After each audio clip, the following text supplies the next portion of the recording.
बताया गया है कि यदि तुलसी ठीक घर के बीच में है, बहुत ज़्यादा लाभकारी है, प्रभावशाली है।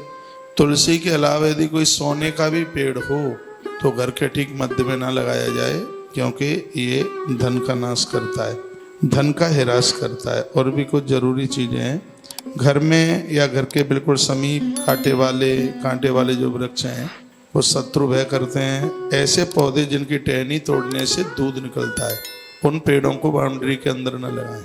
जिनको आप तोड़ेंगे घर के अंदर, उनका परहेज कर लें। कोई भी हो जिसको आप तोड़ते हैं उसमें से दुग्ध निकलता है, अकहुआ है, आक है, इसको आप तोड़ेंगे तो उसमें से दूध निकलता है। बरगद है, उसको आप तोड़ेंगे तो उसमें से दूध निकलता है।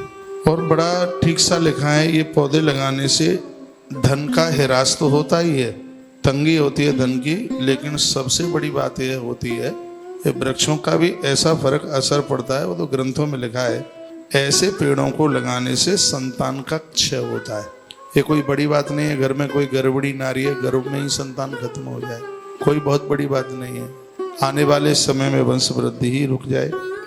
इन पौधों की तो लकड़ी भी घर के काम में प्रयोग में नहीं लेनी चाहिए। बरगद नहीं जलाया जाता। जो दूध, इनको तो फर्नीचर में भी न लगाया जाए, इनको फर्नीचर में भी नहीं लगाया जाए, उसको प्रयोग में न लें।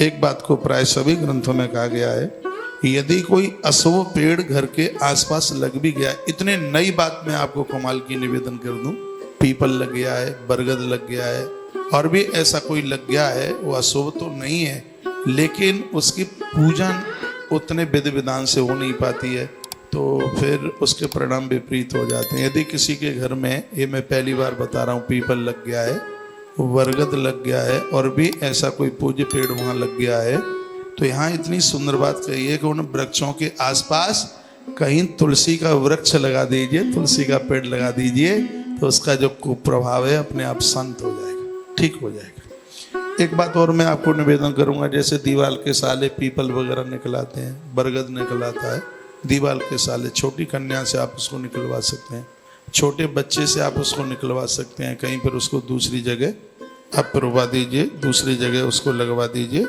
उसमें बिल्कुल कहीं कोई किसी भी प्रकार की दिक्कत नहीं है। जो बहुत ज़्यादा घरों में अति शुभ वृक्ष होते हैं, उनके कुछ मैं नाम आपको बता दूं। शुभ वृक्षों में जो परिवार को बहुत ही ज़्यादा फायदा देते हैं, उसका एक नाम है नाग केसर एक वृक्ष होता है, मिल जाता है, नाग केसर, ये परिवार के लिए बहुत ज़्यादा फायदा है। अशोक, नीम, ये पेड़ परिवार के लिए बहुत ज़्यादा फायदे हैं। मौलसिरी, ये परिवार के लिए बहुत ही ज़्यादा फायदे हैं, ग्रंथों में इनका वर्णन किया गया है। पूर्व और उत्तर दिशा में देखिए, घर में जितने आप छोटे पेड़ लगाएंगे, जिनकी बहुत ज़्यादा, जिनका फैलाव नहीं होता, क्यों घर के मकान पर इन वृक्षों की छाया पड़ना भी बहुत ज़्यादा शुभ, इसलिए उनको पीपल, बरगद, ये ज़्यादा वृक्ष फैलते हैं। और गृहस्थ के लिए अब उनकी छाया, वहाँ वो छत पे ही कोई बाथरूम कर रहा है, कोई वहाँ मलमूत्र का विसर्जन कर रहा है, और वहीं पीपल और बरगद की छाया पड़ रही है, क्योंकि ये वृक्ष ऐसे हैं कि यदि अपराधी व्यक्ति के ऊपर इनकी छाया भी पड़ जाती है तो ये वृक्ष उनका कल्याण कर देते हैं। इन वृक्षों की इतनी बड़ी महिमा है, इसलिए इनके नीचे बड़ी शुद्धता की आवश्यकता होती है। इसलिए जो बहुत ज़्यादा वृक्ष फैलते हैं, इसलिए उनको घर में लगाने के लिए वास्तु ने मना किया है, क्योंकि उस व्यवस्था को तो आप फिर संभाल नहीं सकते हैं।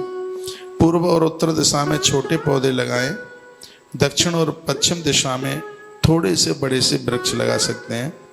इन्हें भवन से इतनी दूर लगाएं कि इनकी छाया भवन पर ना पड़े। देखो वही बात आ गई, जो ज़्यादा फैलने वाले जो पेड़ हैं उनको इतना दूर लगाइए भवन से कि उनकी छाया भवन के ऊपर ना पड़े। एक चीज़ और लिख लीजिए, आग्नेय कोण और नैऋत्य कोण, ये दो कोण हैं। आग्नेय कोण कहते हैं दक्षिण और पूर्व, और नैऋत्य कोण कहते हैं दक्षिण और पश्चिम। इन दो कोनों में किसी भी प्रकार का पेड़ मत लगाइए। इस